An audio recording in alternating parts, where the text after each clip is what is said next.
Class 10 দশম শ্রেণী। আমরা আজকে যে ক্লাসটি করব সেটা হলো হায়ার ম্যাথ 3.2 উপপাদ্য। হায়ার ম্যাথ 3.2 উপপাদ্য। এই উপপাদ্য এখানে 3টা উপপাদ্য আছে। উপপাদ্য প্রথমটা হলো ত্রিভুজের পরিকেন্দ্র, ভরকেন্দ্র এবং লম্ববিন্দু এই 3টি সমরেখ। পরের যে উপপাদ্যটা সেটা হলো ব্রহ্মগুপ্তের উপপাদ্য। পরের যে উপপাদ্যটা সেটা হলো টলেমির উপপাদ্য। এই 3.2-এ 3টা হলো উপপাদ্য আর কিছু এক্সট্রা 3.2-র অনুশীলনীর কিছু এক্সট্রা। এই উপপাদ্যগুলো এবং এক্সট্রাগুলো পড়তে হলে আমাদের কিছু বেসিক বিষয়গুলি অবশ্যই পড়তে হবে। সেটা হলো সদৃশ্যতা, যেটা আমরা জেনারেল ম্যাথ 14 অধ্যায়ে আমরা পড়ে আসছি। দুটি ত্রিভুজ সদৃশকুণী এবং সদৃশ। এক ত্রিভুজের 3 কোণের সাথে অপর ত্রিভুজের 3 কোণ ধারাবাহিকভাবে মিলে গেলে ওই ত্রিভুজ দুটিকে সদৃশকুণী বলে। 3 কোণের সাথে 3 কোণ সমান হয়ে গেলে ওই ত্রিভুজ দুটি আবার সর্বসম নয়। সর্বসমের তো আলাদা কিছু আমরা শর্ত পড়ছি। 3 বাহুর সাথে 3 বাহু সমান হলে সর্বসম। এক ত্রিভুজের এরকম 4-5টা শর্ত আছে। সর্বসমের 5টি শর্ত আমরা ক্লাস 7-এ পড়ছিলাম। সর্বসম না, এখনো সদৃশকুণী এবং সদৃশ। এক ত্রিভুজের সাথে অপর ত্রিভুজের 3টি কোণ যদি ধারাবাহিকভাবে সমান হয়ে যায় তারা হবে সদৃশকুণী। আবার এক ত্রিভুজের সাথে অপর ত্রিভুজের কোণগুলো সমান হয় এবং অনুরূপ বাহুগুলোর অনুপাত যদি সমান হয় তারা হবে সদৃশ। অর্থাৎ কোণগুলো সমান হতে হবে এবং অনুরূপ বাহুগুলোর অনুপাত সমান হতে হবে। 2টা শর্ত যদি মানে তবে ত্রিভুজ দুটি হবে সদৃশ। এখন ত্রিভুজের ক্ষেত্রে না বলে যদি বলে সদৃশকুণী বহুভুজ, সেই ক্ষেত্রে হতে পারে 2টি চতুর্ভুজ, 2টি পঞ্চভুজ, এরকম। সমান সংখ্যক বাহু বিশিষ্ট 2টি বহুভুজের একটির কোণগুলোর সাথে অপরটির কোণগুলো মিলে গেলে সেটা হলো সদৃশকুণী। এবং কোণগুলো মিলে গেলে এবং অনুরূপ বাহুগুলোর অনুপাত যদি সমান হয়ে যায় সেই ক্ষেত্রে হবে সদৃশ। কিন্তু সদৃশ বহুভুজ বলতে হবে অবশ্যই সমান সংখ্যক বাহু বিশিষ্ট 2টি বহুভুজের। আর সদৃশকুণী বা সদৃশ ত্রিভুজ বললে শুধু 2টি ত্রিভুজের কোণগুলো এবং অনুরূপ বাহুগুলোর অনুপাত, এভাবে। আর সদৃশ বা সদৃশকুণী বহুভুজ বলতে হবে সমান সংখ্যক বাহু বিশিষ্ট 2টি বহুভুজের। সমান সংখ্যক বাহু বিশিষ্ট 2টি বহুভুজের।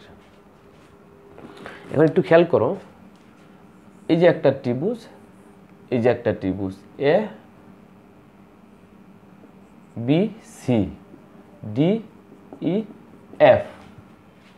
যদি 1 নম্বর শর্ত এ কোণ সমান ডি কোণ, বি কোণ সমান ই কোণ, সি কোণ সমান এফ কোণ, এই কোণগুলো সমান হয়ে যায় তাহলে এই ত্রিভুজ দুটি সদৃশকুণী।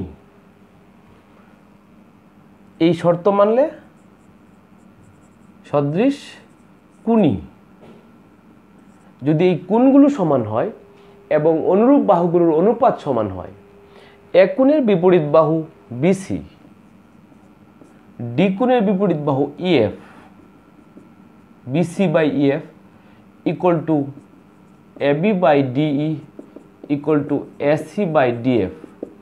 অর্থাৎ যে কোণগুলো সমান সেই কোণের বিপরীত বাহুগুলোকে অনুরূপ বাহু বলা হয়। 2টি ত্রিভুজের মধ্যে যে কোণগুলো সমান ওই কোণগুলোকে বলা হয় অনুরূপ কোণ। আর ওই অনুরূপ কোণগুলোর বিপরীত বাহুগুলোকে বলা হয় অনুরূপ বাহু। যে কোণগুলো সমান তার অনুরূপ কোণ, আর ওই অনুরূপ কোণগুলোর বিপরীত বাহুগুলোকে বলা হয় অনুরূপ বাহু। এই 2টি শর্ত যদি মানে তাহলে হবে সদৃশ। তাহলে শুধু 1 নম্বর শর্তটা যদি মানে তাহলে ত্রিভুজ দুটি কি হবে? সদৃশকুণী। যদি এই শর্ত মানে এবং এই শর্ত মানে তাহলে সদৃশ। 2টি ত্রিভুজের ক্ষেত্রে কোণগুলো যদি সমান হয়ে যায় তাহলে অনুরূপ বাহুগুলোর অনুপাতও সমান হয়ে যায়। অর্থাৎ দুটি ত্রিভুজ সদৃশ কোণী হলে তারা সদৃশ। কখনো দুটি ত্রিভুজ সদৃশ কোণী যদি দেখাতে পারি আমরা বলতে পারবো তারা সদৃশ। কারণ আমরা জেনেই গেলাম দুটি ত্রিভুজের মধ্যে যদি 1 নম্বর শর্ত মানে তাহলে অটোমেটিক্যালি 2 নম্বর শর্ত মানবে। সেই থেকেই বলা যায় দুটি ত্রিভুজ সদৃশ কোণী হয়ে গেলে তারা অবশ্যই সদৃশ, তারা অবশ্যই সদৃশ। বুঝে ফেললাম। এখন আমরা দুটি ত্রিভুজের সদৃশ এবং সদৃশ কোণী বিষয়টা দেখলাম। এটা একটা আয়ত, এটা একটা বর্গ, বর্গ আয়ত। এর 4টি কোণ 90, বর্গেরও 4টি কোণ 90। তাহলে বর্গ এবং আয়ত সদৃশ কোণী। বর্গ ও আয়ত সদৃশ কোণী। কেন? তার প্রতিটি কোণ 90, তার প্রতিটি কোণ 90, তাহলে কোণগুলো সমান। তাহলে বর্গ এবং আয়ত সদৃশ কোণী। অনুরূপ বাহুগুলোর অনুপাত তো সমান হবে না। এই বাহুগুলোর সাথে এই বাহুগুলো অনুপাত নিলে সমান হবে না। তাই বর্গ ও আয়ত সদৃশ নয়। বর্গ এবং আয়ত সদৃশ কোণী কিন্তু সদৃশ নয়। আমরা বুঝে গেলাম দুটি চতুর্ভুজ সদৃশ কোণী কিন্তু সদৃশ নয়।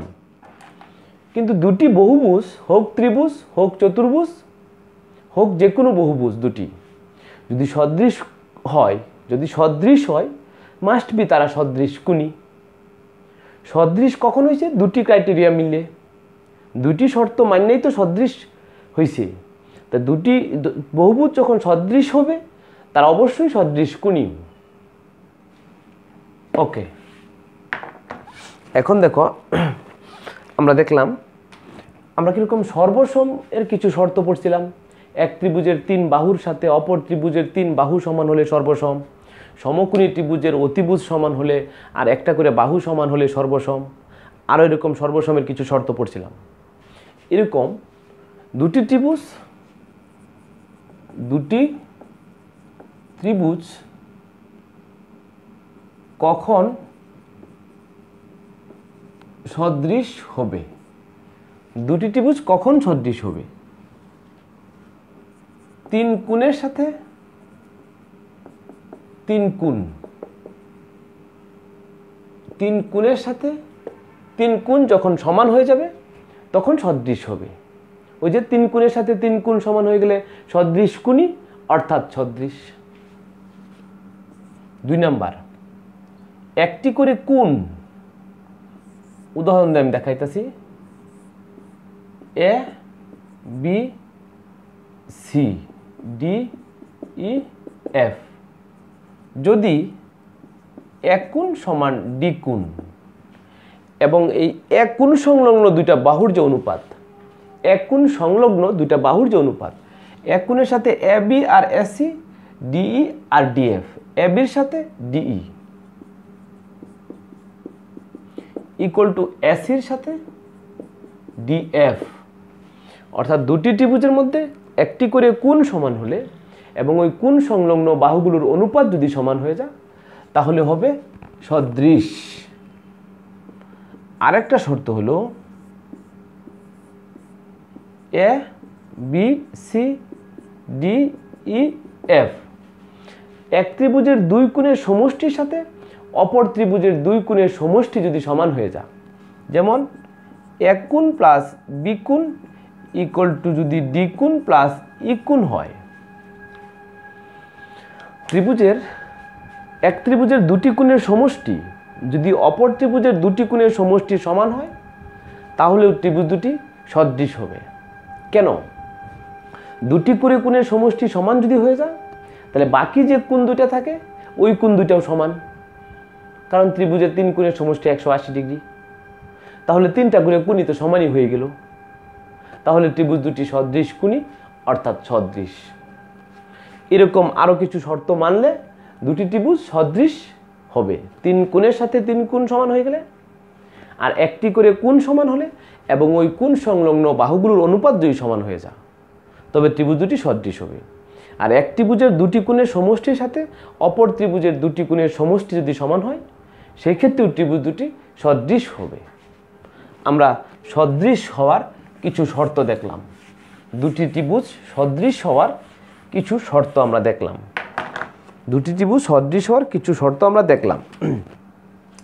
এছাড়া আমরা জানি, এগুলো জেনারেল ম্যাথে আমরা পড়ে আসছি, A B C D E F এরা সদৃশ হলে, এই দুটি ত্রিভুজ যদি সদৃশ হয় এই ত্রিভুজ দুটির ক্ষেত্রফলের অনুপাত অনুরূপ যে কোনো দুই বাহুর বর্গের অনুপাতের সমান।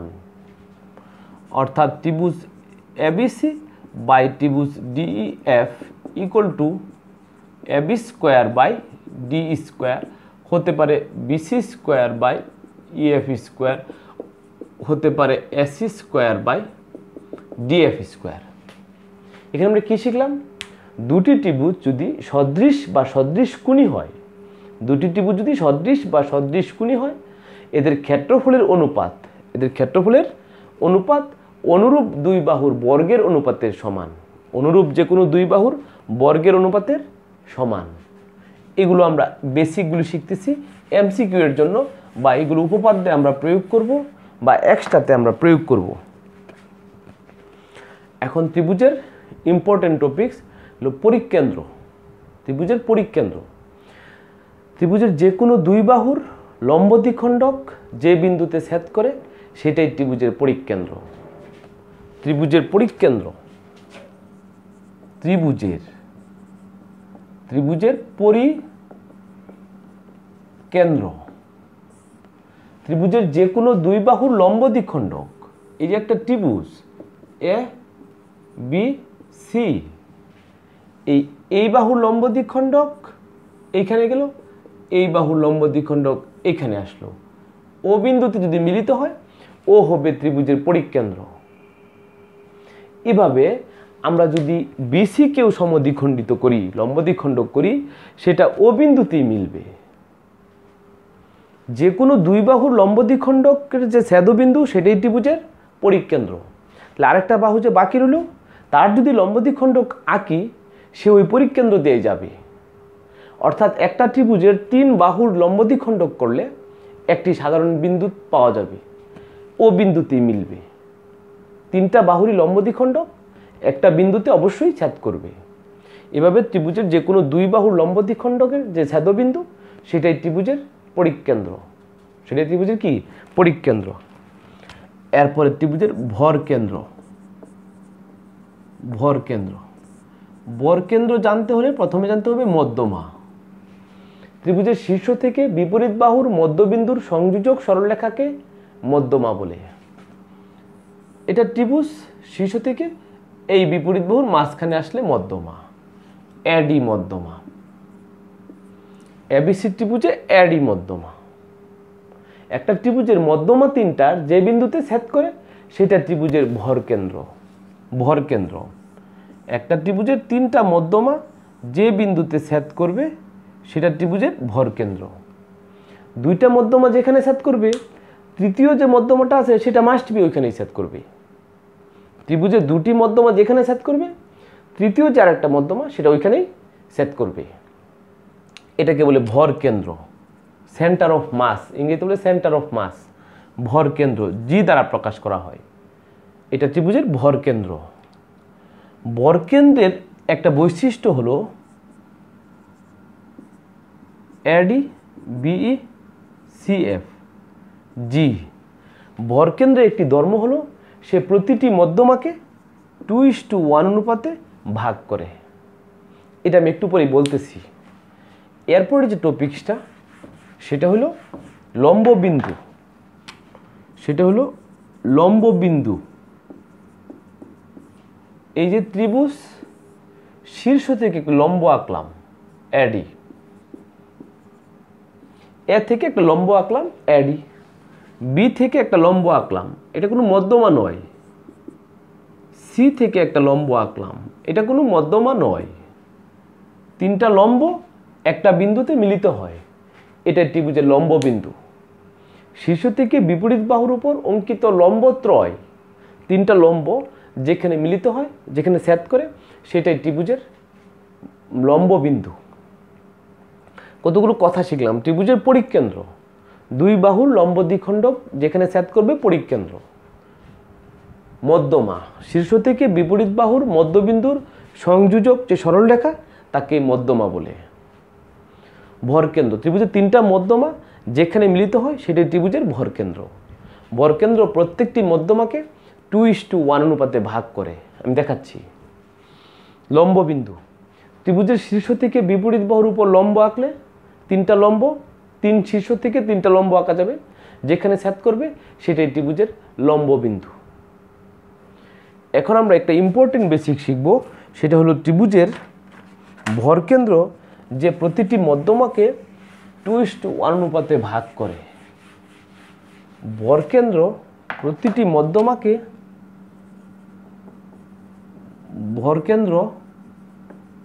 প্রতিটি মধ্যমাকে 2:1 অনুপাতে ভাগ করে। AD BE CF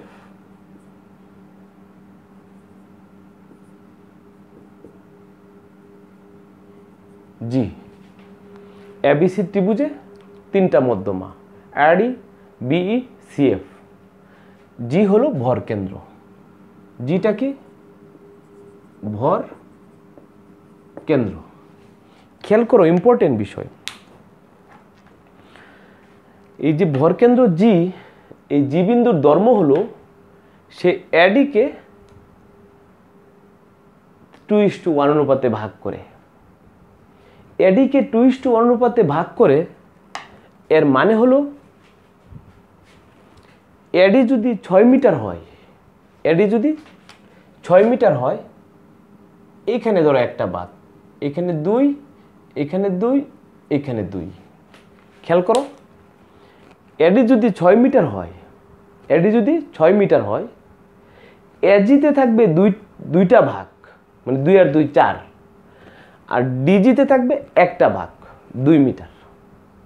অর্থাৎ 6 মিটারকে সমান 3 ভাগে ভাগ করো, 2 2 2। এজি যে এজি, ওখানেই থাকবে দুইটা ভাগ, অর্থাৎ এজিতে থাকবে 2 আর 2 4 মিটার, ডিজিতে থাকবে 1 মিটার। এটাই হলো 2:1। এক জায়গায় ডাবল আর এক জায়গায় অর্ধেক। ঠিক বিই মধ্যমাকেও বিজিতে থাকবে ডাবল, জিইতে থাকবে অর্ধেক। ঠিক সিএফ মধ্যমা সিজিতে থাকবে ডাবল, জিইতে থাকবে অর্ধেক। খেয়াল করো বিষয়টা। অ্যাডি মধ্যমা, অ্যাডি মধ্যমা, অ্যাডি মধ্যমা বলে বিই মধ্যমা,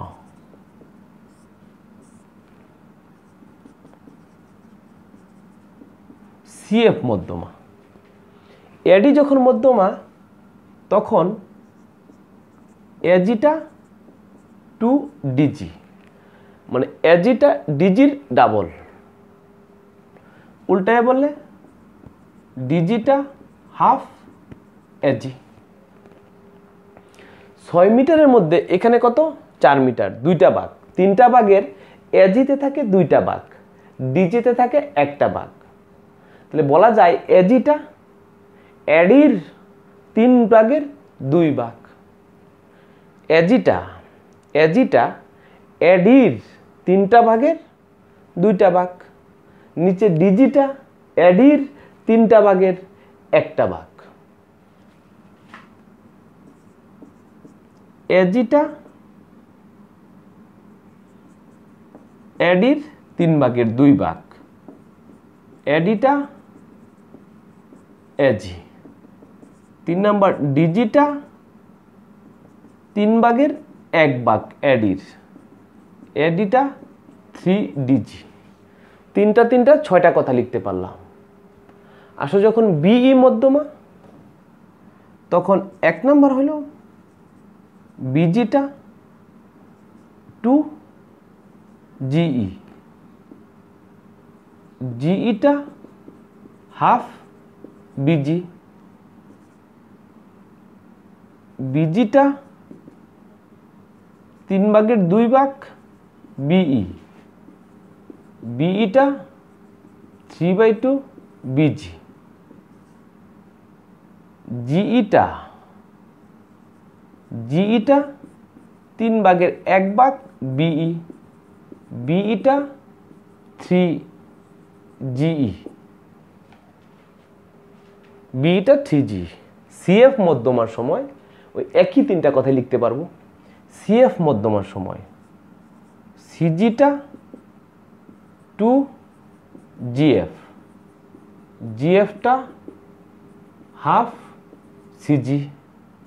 2 নম্বরে সিজিটা 3/2 সিএফ, সিএফটা 3/2 সিজি। 3 নম্বরটা হলো জিএফটা 1/3 সিএফ, সিএফটা 3 জিএফ। ভরকেন্দ্র প্রতিটি মধ্যমাকে 2:1 অনুপাতে ভাগ করে। 2:1 মানে ওই যে 6 মিটার হলে 2 2 2, 3 ভাগ করলে এজিতে থাকবে 2টা ভাগ, ডিজিতে 1টা ভাগ। এর প্রেক্ষিতে 18টা কথা লিখতে পারি। কয়টা কথা? 18টি কথা। যে কোনো ত্রিভুজে মধ্যমা দেওয়া থাকলে, ভরকেন্দ্র দেওয়া থাকলে, ভরকেন্দ্র প্রতিটি মধ্যমাকে 2:1 অনুপাতে ভাগ করে, এই কথা বলেই এই 18টা কথার যে কোনো একটা লিখতে পারবো, কোনো অসুবিধা নেই। আর কোনো সাইড নোট, কোনো ব্যাখ্যা লাগবে না। শুধু বলবো যে ভরকেন্দ্র প্রতিটি মধ্যমাকে 2:1 অনুপাতে ভাগ করে। এটার প্রেক্ষিতে এই 18টা কথা আমরা লিখতে পারবো, কোনো অসুবিধা নেই। আমরা খুবই একটা ইম্পর্টেন্ট কথা শিখলাম। ভরকেন্দ্র মধ্যমাকে 2:1 অনুপাতে ভাগ করে, এই কথার প্রেক্ষিতে 18টি কথা লিখতে পারলাম। এই কথার প্রেক্ষিতে 18টি কথা লিখতে পারলাম। মনে করো সৃজনশীল প্রশ্নের ক নাম্বারে এবিসি ত্রিভুজে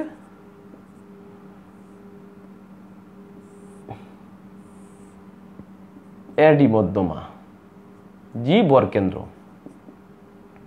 হ্যাঁ AD equal to 9 meter, AD equal to 9 meter, GD কত?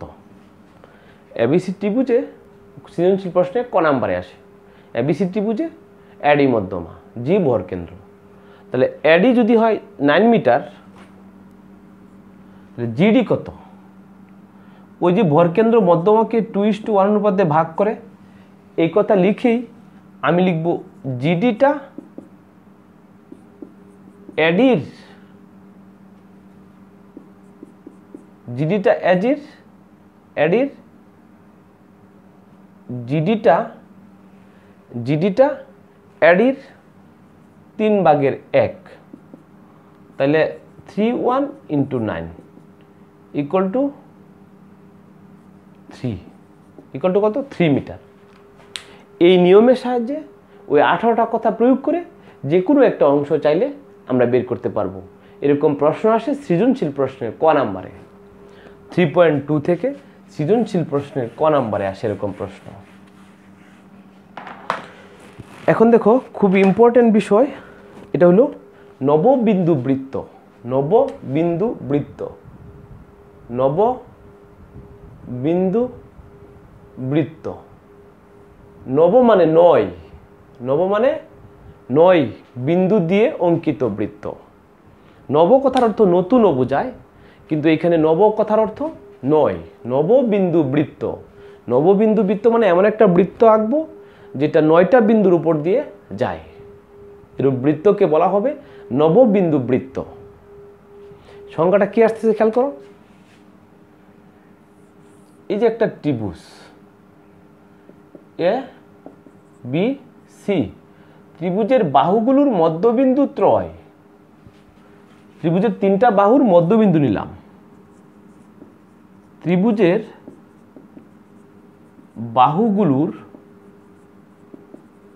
মধ্য বিন্দু ত্রয়। তিনটা বিন্দু পেয়ে গেলাম, ত্রিভুজের বাহুগুলোর মধ্যবিন্দু ত্রয়। শীর্ষ থেকে বিপরীত বাহুর উপর যে লম্ব আঁকো, এই লম্বগুলোর পাদবিন্দু ত্রয়। শীর্ষ থেকে বিপরীত বাহুগুলোর উপর যে লম্ব আঁকো, এই লম্বগুলোর পাদবিন্দু ত্রয়। লম্বগুলোর পাদবিন্দু ত্রয়। 6টা বিন্দু হয়ে গেছে। তাহলে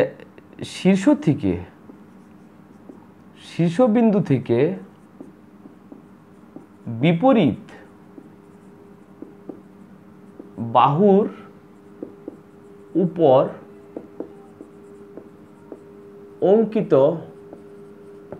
লম্বের পাদ বিন্দু ত্রয়। ত্রয় ত্রয় করে কিন্তু 2টা বিন্দু হয়ে 6টা বিন্দু হয়ে গেছে। খেয়াল করো, ত্রিভুজের 3 বাহুর 3টা মধ্যবিন্দু। ভাষাটা হলো ত্রিভুজের বাহুগুলোর মধ্যবিন্দু ত্রয়। 3 বাহুর 3টা মধ্যবিন্দু, এটা হলো ত্রিভুজের বাহুগুলোর মধ্যবিন্দু ত্রয়। পরে হলো শীর্ষবিন্দু থেকে বিপরীত বাহুর উপর লম্ব আঁকলে ওই 3টা লম্বের 3টা পাদবিন্দু। এই যে আমি ফোঁটা দিয়ে বুঝাইছি, 6টা বিন্দু হয়ে গেছে। আবার বলি একটু, নববিন্দু বৃত্তের সংজ্ঞা শিখতেছি। নববিন্দু বৃত্তটা কাকে বলে? ত্রিভুজের বাহুগুলোর মধ্যবিন্দু ত্রয়। শীর্ষ থেকে বিপরীত বাহুর উপর অঙ্কিত লম্বের পাদবিন্দু ত্রয়। শীর্ষ থেকে বিপরীত বাহুর উপর অঙ্কিত লম্বের পাদবিন্দু ত্রয়। 6টা বিন্দু হয়ে গেছে, আর 3টা বিন্দু বাকি। তাহলে এটা তো অবশ্যই লম্ববিন্দু, এটা অবশ্যই লম্ববিন্দু। লম্ববিন্দু থেকে এ শীর্ষ, এটা লম্ববিন্দু থেকে বি শীর্ষ, লম্ববিন্দু থেকে সি শীর্ষের দূরত্ব। এই যে লম্ববিন্দু থেকে শীর্ষের দূরত্ব, এই দূরত্বগুলোর মধ্যবিন্দু। লম্ববিন্দু থেকে প্রতিটি শীর্ষের দূরত্বের মধ্যবিন্দু। লম্ববিন্দু থেকে শীর্ষবিন্দুগুলোর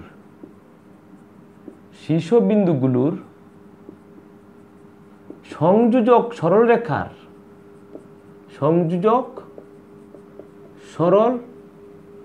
রেখার মধ্যবিন্দু ত্রয়। সবটি কথা শেষে ত্রয় আছে। আবার বলতেছি, ত্রিভুজের বাহুগুলোর মধ্যবিন্দু ত্রয় 3টা। শীর্ষ থেকে বিপরীত বাহুর উপর অঙ্কিত লম্বের পাদবিন্দু ত্রয় 6টা। লম্ববিন্দু ও শীর্ষের, এই থেকে এ, এটা থেকে বি, এটা থেকে সি, লম্ববিন্দু ও শীর্ষের সংযোজক সরলরেখার মধ্যবিন্দু ত্রয়। লম্ববিন্দু থেকে শীর্ষ পর্যন্ত দূরত্বটা তার মধ্যবিন্দু। এরকম কয়টা? 3টা ত্রয়। এই 9 বিন্দু দিয়ে অঙ্কিত বৃত্তকে নববিন্দু বৃত্ত বলে। এই 9 বিন্দু দিয়ে যে বৃত্তটা হবে সেটাই নববিন্দু বৃত্ত। এই 9 বিন্দু দিয়ে, এই 9 বিন্দু আমি 3টা পার্ট করছি আর কি, তুমি লেখার সময় একসাথেই লিখবা। আমি 3টা পার্ট করছি আল্লাহ আল্লাহ বোঝার জন্য, মনে রাখার জন্য। তুমি পরীক্ষায় সংখ্যাটা লেখার সময় একসাথেই লিখবা। এই 9 বিন্দু দিয়ে অঙ্কিত বৃত্তকে নববিন্দু বৃত্ত বলে। এটা ইম্পর্টেন্ট সংজ্ঞা, পরীক্ষা আসে, মুখস্থ করে ফেলতে হবে। ত্রিভুজের বাহুগুলোর মধ্যবিন্দু ত্রয়। শীর্ষ থেকে বিপরীত বাহুর উপর অঙ্কিত লম্বের পাদবিন্দু ত্রয়। 6টা হয়ে গেল। লম্ববিন্দু ও শীর্ষবিন্দুর সংযোজক যে সরলরেখার মধ্যবিন্দু ত্রয়। এই 9 বিন্দু দিয়ে অঙ্কিত বৃত্তকে নববিন্দু বৃত্ত বলা হয়। আমরা নববিন্দু বৃত্তের সংজ্ঞাটা বুঝে গেলাম। এই নববিন্দু বৃত্ত যে আঁকছি, এর কেন্দ্র তো দেখাই নাই। আমরা এখন দেখব নববিন্দু বৃত্তের কেন্দ্র।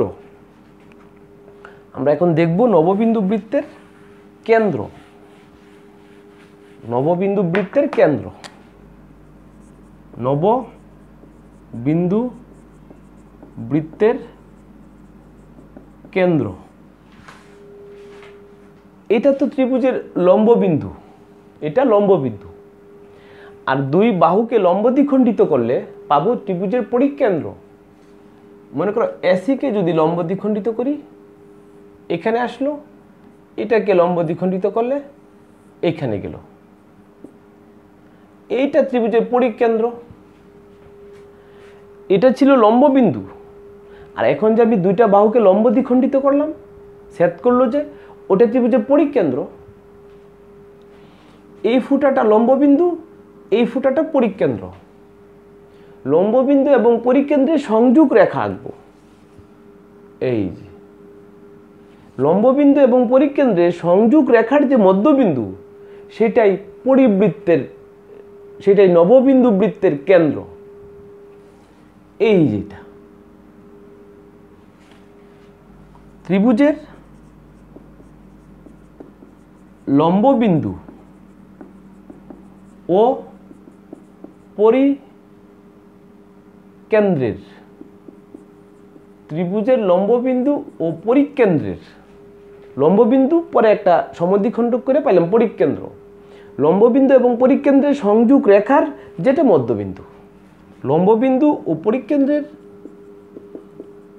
সংযোজক সরল রেখার, সংযোগ সরলরেখার মধ্যবিন্দুই, সংযোগ সরলরেখার মধ্যবিন্দুই নববিন্দু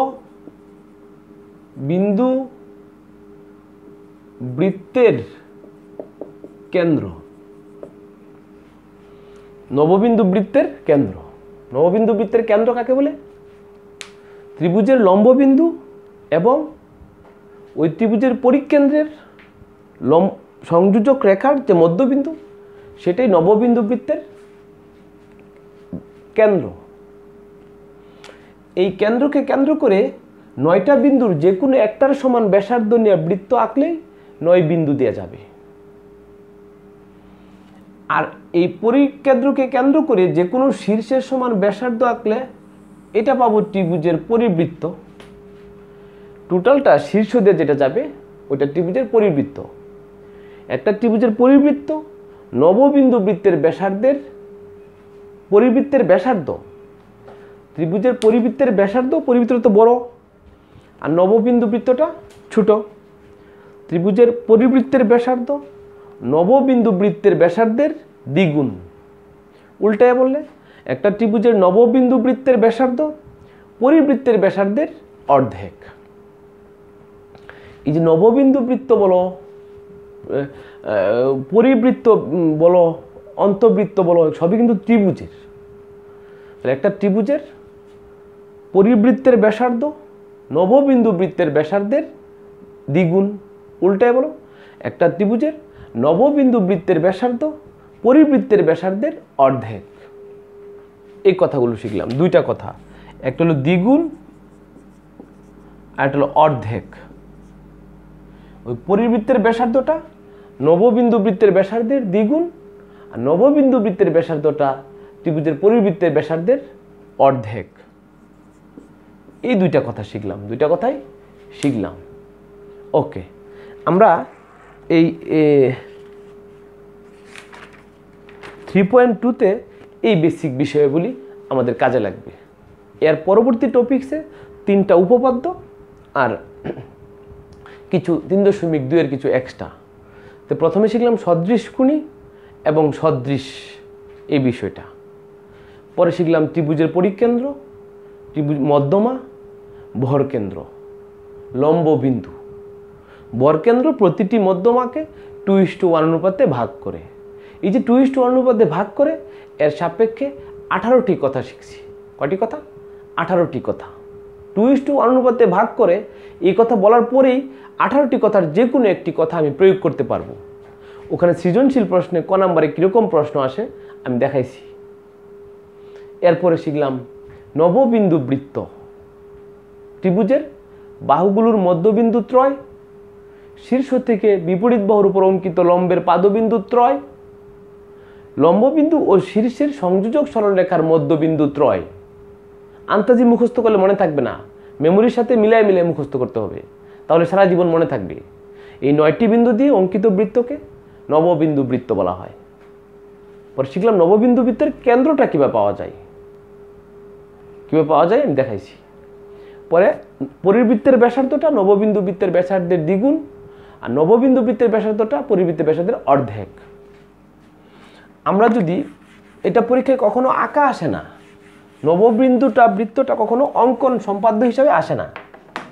তুমি নিজে যদি আঁকতে চাও, এটা একটা ত্রিভুজ, নাম দিতে হবে না। প্রত্যেকটা বাহুর যদি তুমি লম্ব দিক মধ্যবিন্দু নিতে চাও, এভাবে এভাবে স্কেল ধরে টান দিবা, 3টা বাহুর 3টা মধ্যবিন্দু পাইলা। এখান থেকে যদি এই বাহুর উপর লম্ব আঁকতে চাও, এখান থেকে যদি এই বাহুর উপর লম্ব আঁকতে চাও, এখান থেকে যদি লম্ব আঁকতে চাও, লম্ব আঁকার যে নিয়ম, এই 6টা বিন্দু পাইলা। লম্ব আঁকার যে নিয়ম, ওই নিয়মে লম্ব আঁকবা। মধ্যবিন্দু বের করার যে নিয়ম, ওই নিয়মে মধ্যবিন্দু বের করবা। এইটা আর এটার মধ্যবিন্দু বের করার, এখানে এখানে ধরে স্কেল ধরে একটা ফুটা দিবা, এখানে একটা ফুটা দিবা, এখানে ফুটা দিবা। আবার 9টা বিন্দু পাইলেই শেষ নয়, পরের ত্রিভুজে পরিকেন্দ্র বের করতে হবে। এবি বাহুকে সমান 2 ভাগে ভাগ করবা, এটাকেও 2 ভাগে ভাগ করবা, যেখানে ছেদ করবে ওইটাই ত্রিভুজের পরিকেন্দ্র। পরিকেন্দ্র আর লম্ববিন্দু সংযোগ করে তার আবার মধ্যবিন্দু নিবা, সেটাই নববিন্দু বৃত্তের কেন্দ্র। ওই বৃত্তকে কেন্দ্র করে 9 বিন্দুর যে কোনো একটার সমান ব্যাসার্ধ নিয়ে বৃত্ত আঁকলে 9টি বিন্দুর উপর দেওয়া যাবে। এটা তুমি নিজে যাচাই করো, চেক করো। নববিন্দু যদি আঁকতে চাও তে শিখবা, কোনো সমস্যা নেই। ওকে, 3.2 এই হলো মোটামুটি আলোচনা। ওকে, থ্যাংক ইউ ভেরি মাচ।